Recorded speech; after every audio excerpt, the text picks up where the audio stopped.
The morning dew dampened the field ridges. Old Liu, shouldering his hoe, headed to his rice paddy. Rounding a bend, he saw a dark shape writhing in the ditch mud. It was a half-grown otter, its left forepaw tangled in fishing net wire. The more it struggled, the tighter it got. Blood dripped into the mud, staining it dark red. He set down his hoe and worked on the wire. The otter first snarled, but as his hands were gentle, it stilled, watching him with round black eyes. The wire had 3 tight knots. He picked at it until his nails were raw, finally freeing it. The otter limped toward the ditch, then turned, flicked its tail, splashing his trousers. At home, he told his wife, "We've lost fish lately. Might be that thing. Should have caught it." Old Liu didn't answer, but he'd seen otter prints by the pond.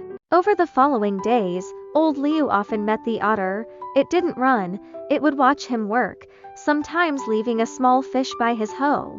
One stormy night, rushing to check the pond, he saw the otter using its body to block a breach, its fur caked in mud. His heart clenched.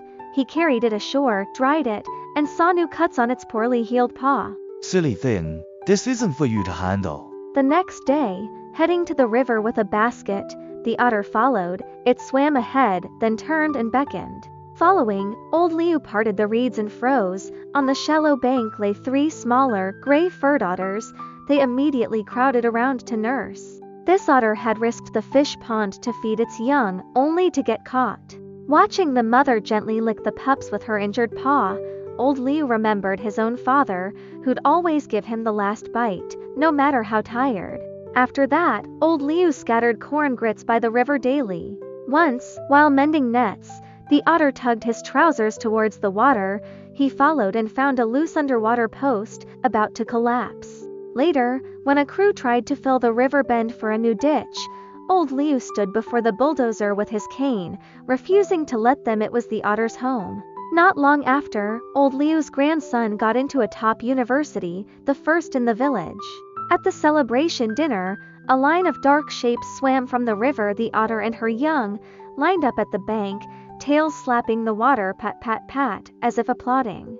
Holding his cup, Old Liu smiled toward the river bend. He hadn't read much, but he knew this. Creatures of water and land, their hearts are the same. Treat them with sincerity, and they return it in kind. The warmth hidden beneath fur is more precious than gold.